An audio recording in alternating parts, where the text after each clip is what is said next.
इस तरह एक्सपोज हुए हैं जिस तरह हमने माजी की तारीख में कभी नहीं देखा। आज पूरा निज़ाम नंगा होके उसकी हिमायत में खड़ा हो गया है। आपका कानून का और निज़ाम इंसाफ का जनाजा निकल रहा है। आज ये बदबूदार निज़ाम 24 करोड़ 25 करोड़ अवाम को तो भूख नंग से नहीं बचा सका।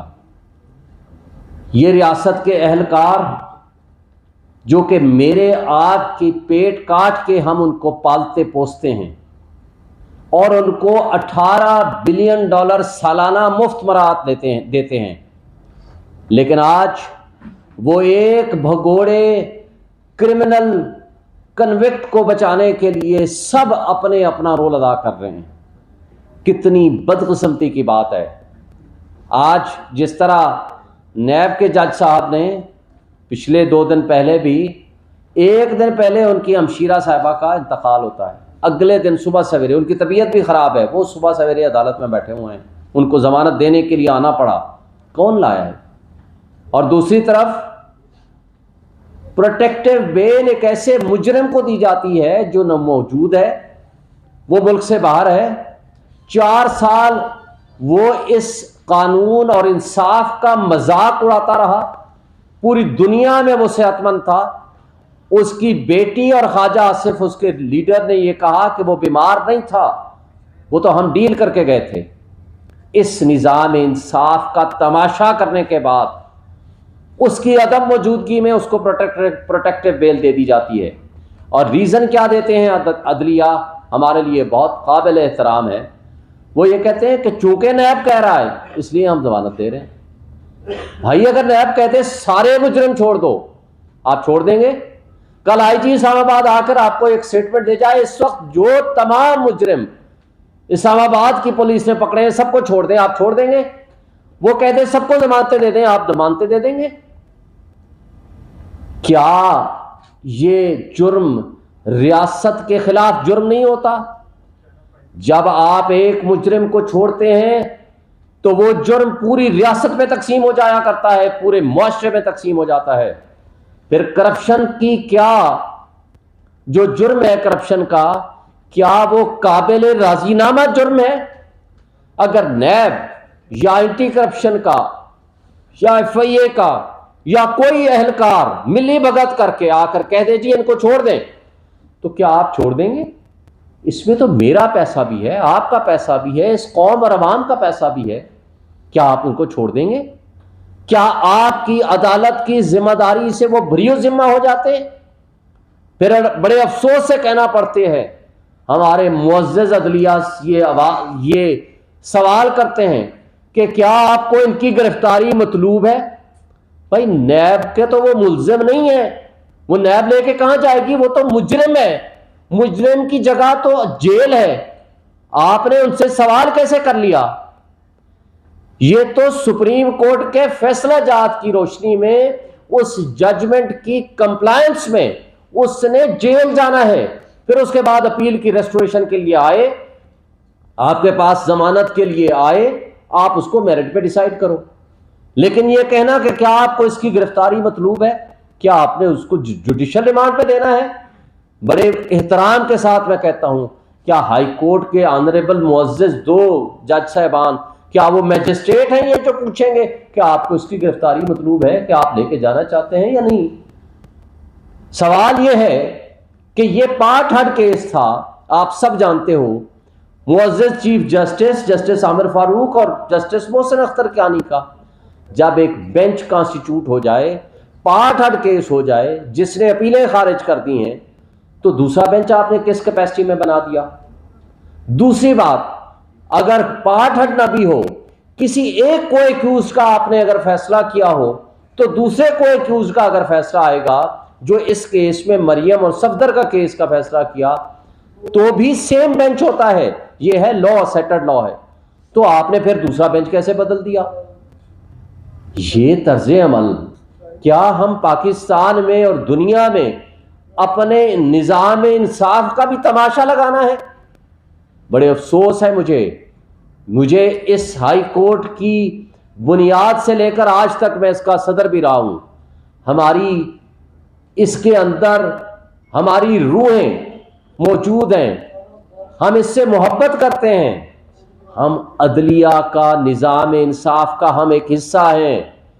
क्या हम इसको इस तरह माफिया के हाथों रोनता हुआ देखें? क्या हम इस पे खामोश हो जाएं? क्या मेरी और आपकी जिम्मेदारी नहीं है कि अदलिया आज़ाद होनी चाहिए?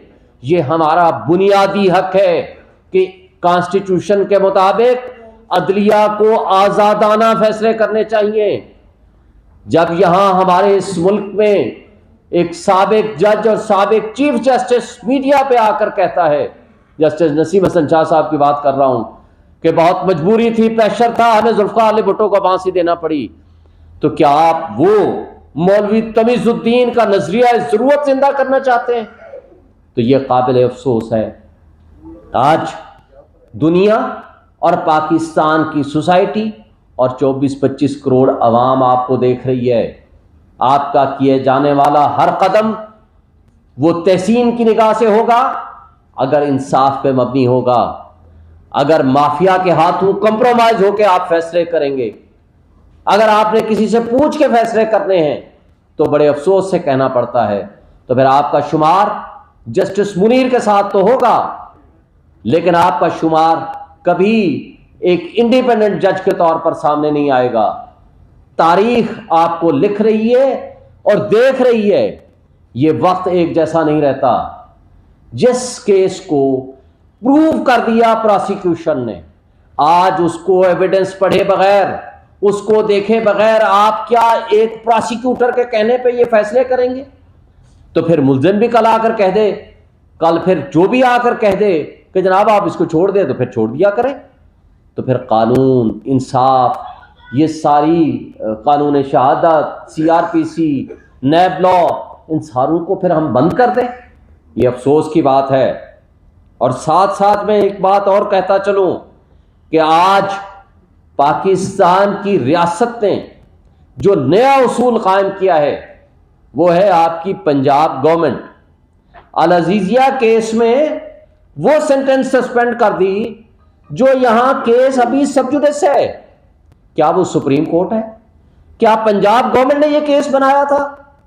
यानी कल बलूचिस्तान में केस हो, आपके PK की गवर्नमेंट उठे, वो भी निगरान, वो उठे और उठ के वो फैसला कर दे कि नहीं जनाब वो जो मुल्जिम बैठा हुआ है हमने उसकी सजा सस्पेंड कर दी, तो फिर उसकी क्यों करते हो? सारे मुजरिम जो पंजाब में बैठे हुए हैं या पाकिस्तान में बैठे हुए हैं, सबकी सजाएं आप सस्पेंड कर दो। क्या ये मजाक है? पहले 10 महीने से वो गैर आईनी बैठे हुए हैं, न सिर्फ गैर आईनी बैठे हुए हैं, उनकी पार्शल और उनकी जानिबदारी आप देखें कि एक शख्स को बचाने के लिए, एक माफिया के सरबराह को बचाने के लिए, एक कायदे करप्शन को बचाने के लिए इस तरह अपने आप को नंगा और एक्सपोज कर रहे हैं कि जिस पे कोई शर्म और हया भी बाकी नहीं रही। ये काबिल अफसोस बात है। मैं मुतालबा करता हूं इलेक्शन कमीशन ऑफ पाकिस्तान से, क्या आप जो आईनी इदारा हैं, आपको ये तो याद रहता है कि इमरान खान ने आपके ऊपर तनकीद की थी, आप उसको तो कंटेम्प्ट नोटिस देते हैं, तो क्या उनकी जो जानिबदारी आपके सामने आ चुकी है, क्या आप तब्दील करेंगे उस CPO को, SSP को जो सलूट कर रहा है एक मुजरिम को? क्या उसको चेंज करेंगे इस मौजूदा चीफ मिनिस्टर को जिसने अदालत आलिया के हुक्म के बावजूद कहा कि नहीं जनाब हम कोई जलसा नहीं करने देंगे, कोई कुछ छोटा सा कॉर्नर मीटिंग भी नहीं करने देंगे PTI को? क्यों?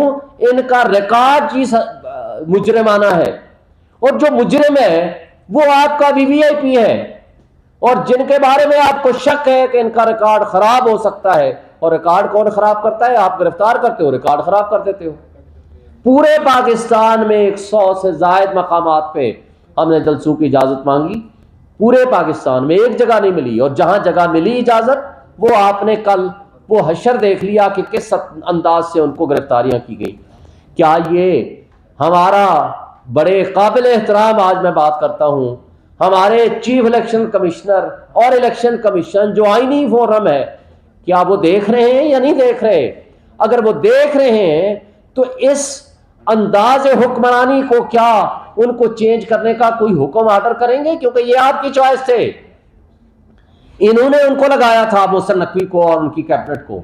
अगर केपी की आपने 6 महीने बाद आपको पता चला उनके सारे मिनिस्टर्स पॉलिटिकल थे, अपनी पॉलिटिकल पार्टीज को सपोर्ट कर रहे थे, उनको चेंज किया, तो क्या इधर भी आपकी नजर होनी चाहिए? जरा इधर भी देख लें।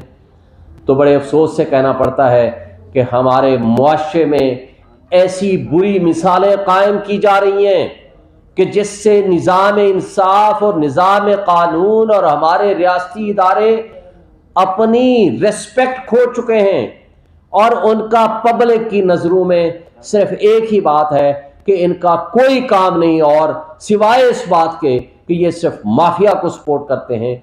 इस वजह से बददिली फैल रही है, मायूसी फैल रही है।